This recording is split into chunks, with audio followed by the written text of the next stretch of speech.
कराची में एक नामालूम दरंदा सिर्फ शख्स ने एक 32 साल खातून का कत्ल कर दिया। जो खातून ने इनका सर कराची के इलाके कस्बा कॉलोनी से मिला है। ये घर ये कह के गई थी कि मैं अपने कजन के घर जा रही हूँ और फिर ये वापस नहीं आई। इस खातून के मुकम्मल आज़ा हमें भी मिले भी नहीं है। इंतहाई अफसोसनाक वाकया है। एक लाश है, एक गला कटी लाश है। या खाली सर जो है वो कस्बा के इलाके से एक खातून का मिलता है।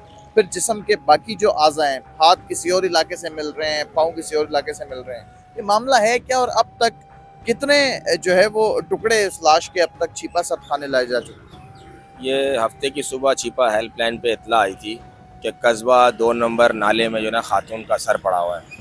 तो जब छिपा रेस्क्यू टीम वहाँ पहुँची, नाले में कूदी और ये खातून का सर जो है, सिर्फ सर जो है वो नाले के ऊपर जो कचरा जमा हुआ था उसके ऊपर पड़ा हुआ था। इस सर को जो है रेस्क्यू किया गया और पुलिस कार्रवाई के बाद इसको अब्बासी और फिर अब्बासी से छिपा सरखाने मुंतकिल कर दिया गया अमानतन। फिर 2 दिन के बाद पीर के रोज़ इसी तरह एक कॉल मौसूल होती है छिपा हेल्पलाइन पर कि प्राचा कब्रिस्तान में जो है इंसानी अज़ा पड़े हुए। इसी तरह छिपा रेस्क्यू टीम दोबारा फिर स्पॉट पर जाती है और इंसानी अज़ा को जो है ना तहवील में लेती है। पुलिस जो है अपनी कार्रवाई मुकम्मल करती है और अब्बासी जाती है DNA के लिए। कार्रवाई के बाद जो फिर अमानतन वो अज़ा जो है वो छिपा सरखाने आ जाते हैं।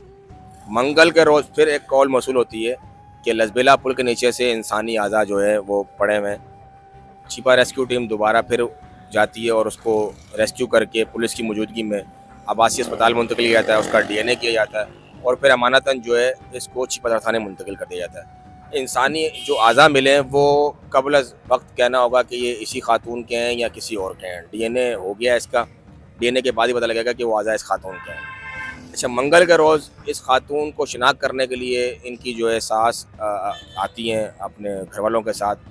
उनको सर जो है शिनाख्त कराया जाता है तो वो कहती है मेरी बहू है, मेरे बेटे हनीफ की इससे दूसरी शादी है, इसका नाम कुलसूम है, इसकी 32 साल उम्र है।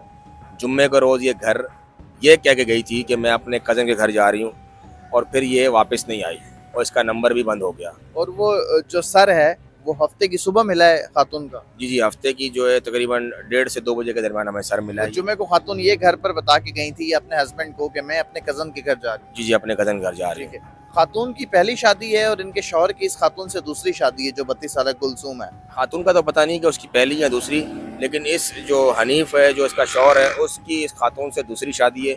उसकी पहली बीवी में से बताया जा रहा है कि 6 बच्चे हैं और इस खातून में से कोई बच्चा नहीं है। इसने कोर्ट मैरिज किया था इससे। ये कितना अरसा कबल एक अंदाजे के मुताबिक इनकी शादी हुई है क्या? और पुलिस को उसके शौहर पर भी शक है। कैसे ये मिले थे और ये सारा मामला क्या था? जो पसंद की शादी आप बता रहे हैं कोर्ट मैरिज करके हुई। जी बिल्कुल, वो उनके घर वालों ने बताया कि हमें 1.5 साल पहले पता लगा था कि 2023 में इसने जो है इस कुलसूम नामी खातून से कोर्ट मैरिज किया था और घर के करीब ही एक घर में इसको जो है रखा हुआ था।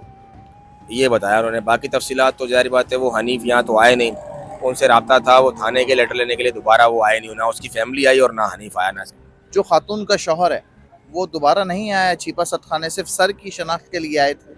बस जो हनीफ है जो इसका शौहर है उसकी वालदा, उसके अंकल और उसका एक भतीजा वगैरह शनाख्त करके गया है, उसके बाद वो भी नहीं आए। हमने उनको पीराबाद थाने भेजा था कि आप थाने जाके लेटर ले आएँ ताकि हम ये सर जो है आपके हैंडओवर कर सकें, लेकिन अब इस खातून के जो है मुकम्मल आज़ा हमें भी मिले भी नहीं अभी। ये जो खातून के शौहर थे इनका ताल्लुक कहाँ से, कौन सी ज़बान बोलते हैं और किस इलाके की रहायशी? ये बेसिकली मेरे ख्याल में पठान है, ये पश्तो है मेरे ख्याल में। और जो इनकी अभी रिहाइश है खामोश कॉलोनी में इनकी रिहाइश थी, जहाँ पर इनकी पहली बीवी और दूसरी बीवी दोनों रहती हैं। अच्छा, एक तरफ तो ये चीज़ है कि जो खातून का ससुराल है, यानी कत्ल होने वाली खातून की जो सास है वो आई, उनके हस्बैंड आए, सर को शनाख्त करके गए, लेकिन खातून की जो अपने घर वाले हैं, जो अपने वालदा या वालिद, बहन भाई, उनमें से कोई उस सर को, उस खातून की लाश को या जो सर छिपा सतखाने में पड़ा हुआ है शनाख्त करने कोई आया? नहीं, उनकी फैमिली में से कोई अभी तक नहीं आया। बस जो खातून की सास थी, हनीफ की जो वालदा थी, वो शनाख्त करके चली गई हैं, लेकिन उन्होंने भी दोबारा कोई रब्ता नहीं किया। FIR इसकी कट गई है पीराबाद थाने में, लेकिन जब मुकम्मल आधा मिल जाएंगे या कोई क्रू मिलेगा इसका फिर ही तफ्तीश कर पाएंगे। कितने दिन हो गए खातून का सर जो है वो छिपा सतखाने में रखा हुआ? आज तकरीबन 5 से 6 दिन हो गए खातून का जो सर है वो छिपा सरखाने में मौजूद है। और इंसानी आज़ा जो मिलने का सिलसिला जो आपने बताया कि हर दूसरे दिन छिपा को सुबह कॉल रिसीव हो रही है, पहले दिन सर जो है मिला, दूसरे दिन इंसानी आज़ा मिले, तो ये कौन से आज़ा हैं जो आपको मिल रहे हैं मुख्तलिफ जगहों से? ये जो पीर वाले दिन जो आज़ा मिले हैं उसमें जो है एक रान का गोश्त है, हाथ का पीस है, इस तरह अंदर के जो है गुर्दे हैं, दिल है, अंदर के जो है फेफड़े वगैरह हैं ये मिले। और फिर मंगल के रोज़ जो हमें अज़ा मिले उसमें एक पाँव है, एक हाथ है और कुछ रान का एक पीस है गोश्त का। इस तरह थोड़ी बहुत बोटियाँ और चर्बी वगैरह मिली है जो उन्होंने काटी हुई हैं।